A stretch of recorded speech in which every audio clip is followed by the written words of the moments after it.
All right, welcome back. Some company news here. A major announcement that came out today. NEWSMAX reaching a settlement with Dominion Voting Systems. You know that name and their mega lawsuit regarding the 2020 election.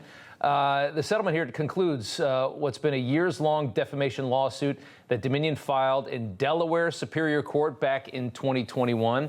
NEWSMAX agreeing to pay a small fraction of that massive Fox settlement to the same company that we saw months ago of nearly $900 million. From the outset, NEWSMAX has always maintained its reporting was not defamatory to Dominion and was its coverage was consistent with accepted journalistic standards. But it's a big moment for the company to get past this, and our NEWSMAX CEO Chris Ruddy joins us now to talk about it.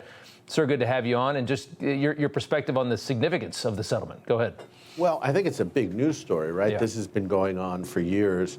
It's one of the most highest historic defamation suit. You've been in journalism for more than 2 decades, Rob. Yeah. I have been around for almost 40 years doing this stuff. We've had hardly any, we had no real defamation, any real serious case, except these cases that came up since the 20 election. And we played it by the book. We gave both sides. We sought out the opinion of Dominion many times. At the end of the day, we had no problem with Dominion. NEWSMAX as a network accused Dominion of nothing. There were a couple of statements that were not completely accurate, but that's not defamation. Defamation is a very serious thing. Yeah. And we don't believe we fit the standards. We had thousands of reports when you add them up between the TV and the website and other places where we were giving both sides, the President Trump side and the official side and the legal courts and things like that. So our job was to inform the American people. We did that. And this case, very important, we settled this without saying that we did anything wrong. We have no retraction. We give no apology. It just puts the matter behind us because the cost of the legal continuance of this case would be onerous. Yeah, it's, you know, to remind the viewers, I mean, you had the President of the United States, you had some of his top attorneys and advisors making some pretty serious claims regarding this company, and we were reporting the news as it was and reporting the allegations, again, from the most powerful person in the world and the team around him. So it really, in my mind, and I know in your mind too, it fell under free speech. But from what I can understand and what I saw was we did not really have a fair shot. We were in a court system that was kind of rigged against us, and it was not a good judge either.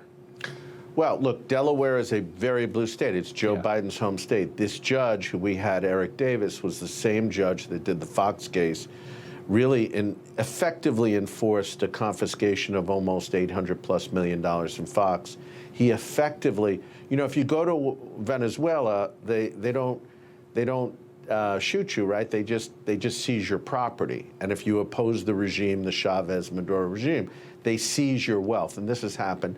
And this is effectively what the Judge Davis was doing to us. He was seizing our property because he didn't like us politically. He's an activist Democrat. He's known in the bar down there as being off the rails and being he had decided this case before we even sort of filed things. He was already saying we were guilty from almost day one. Yeah. And then he prevented us from going to the jury with evidence that would have shown that we did follow journalistic standards and that we did not seek to defame these guys.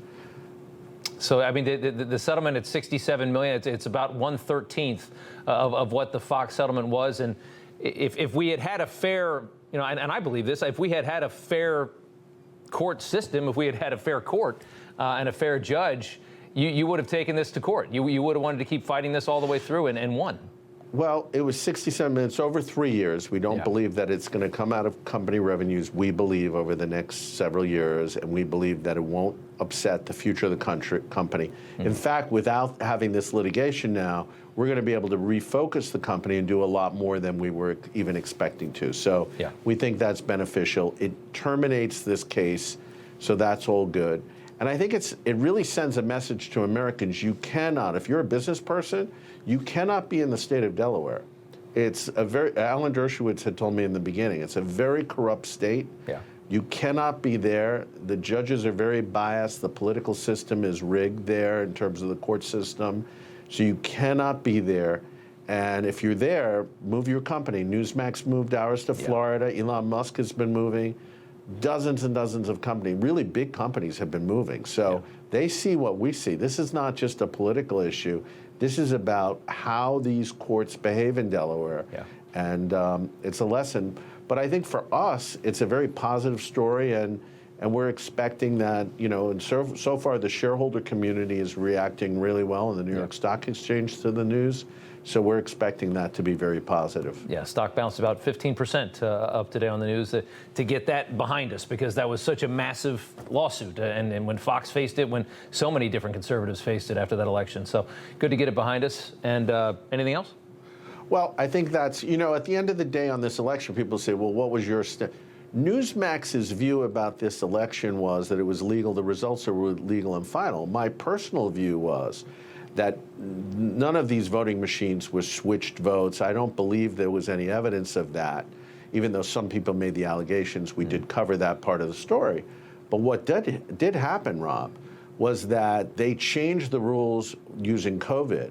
There was massive irregularities with the absentee ballots, the mail-in ballots. Millions were sent to people's homes. And it's pretty clear, I believe, my personal view is President Trump would have won the 2020 election had they not done all of this hanky-panky with the mail-in ballots. Unfortunately, that issue got submerged into many other issues, and these lawsuits that resulted from some of that, you know, went on for years, and people are still under suit. Rudy Giuliani's still being sued. A number of other, Mike Lindell's still being sued. A number of people going into suits. We're glad this is OAN so we're glad it's behind us, and we hope people can read up more about it. Yeah, they certainly will. The boss, Chris Ruddy, thank you, sir. We appreciate it. The statement and additional information about the company is available at newsmaxinvest.com. As he just said, if you want to take a look at that, go right ahead. We invite you to it. You know, everybody's reporting the same stories, the same spin. You turn the channel, it's always the same. But not us. We're different. We report the real news. No spin, just the facts.